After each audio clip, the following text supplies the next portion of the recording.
So why focus on strengths? Well, taking a strengths-based approach can have a very positive impact on an individual's well-being. And so this is pulling from some of the positive psychology research. So focusing on strengths could, in a sense, be a protective factor. And this is true for anyone. But why am I making such a big deal out of this for individuals with ADHD? Well, let's actually take a look at the ADHD experience.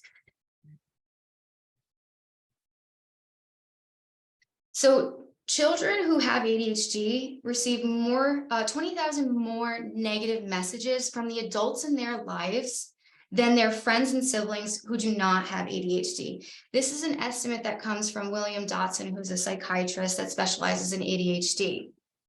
There is a lot of negative messages that are being sent to these individuals. And then when we look at adults with ADHD, they report experiencing high levels of explicit and perceived criticism. And that can contribute to less self-passion as well as stigma and negativity toward themselves. And if you've worked with anyone with ADHD, you know that they are the biggest critic on themselves. They are so, so hard on themselves.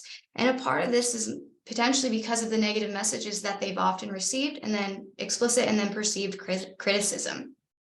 This experience of negative messages, throughout one's life, it's not surprising that individuals with ADHD often have comorbid conditions because, comorbidity is the rule with ADHD, not the exception.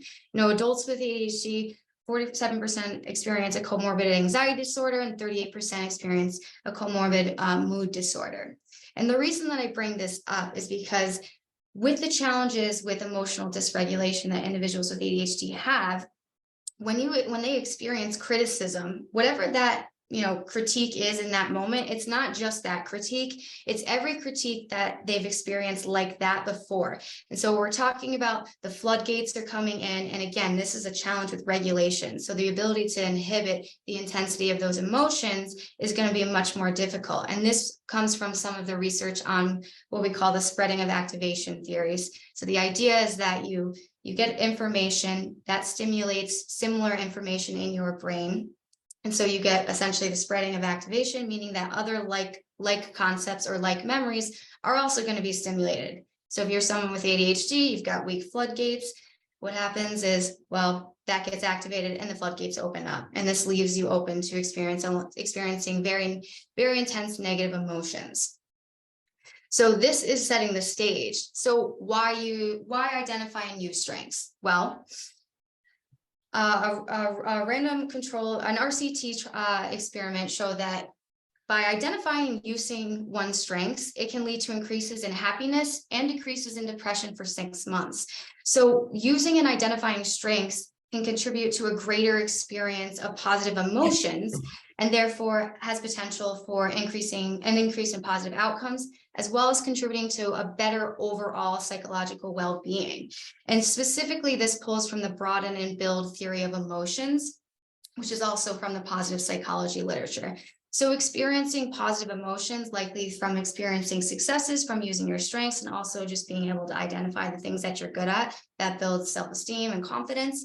And in doing so, this experience of positive emotions allows you to have a broader range of possible thoughts that you might have, possible actions that you could implement or use, as well as increasing your ability to build long-lasting personal resources along the physical, intellectual, social, and psychological realms.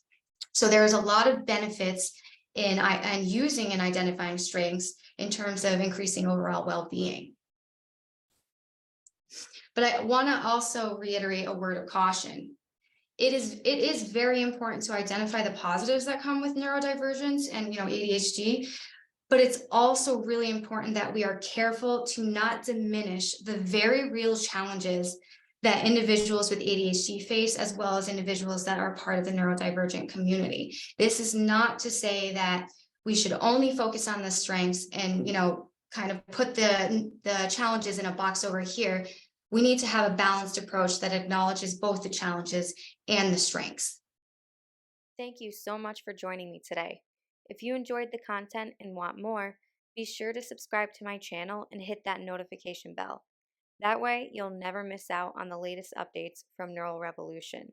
I greatly value your input, whether you're an individual with ADHD seeking information or guidance on a specific topic, or if you're a practitioner looking for clinical insights to better support your ADHD clients. Please share your suggestions in the comments below. Until next time, take care and get your dopamine on.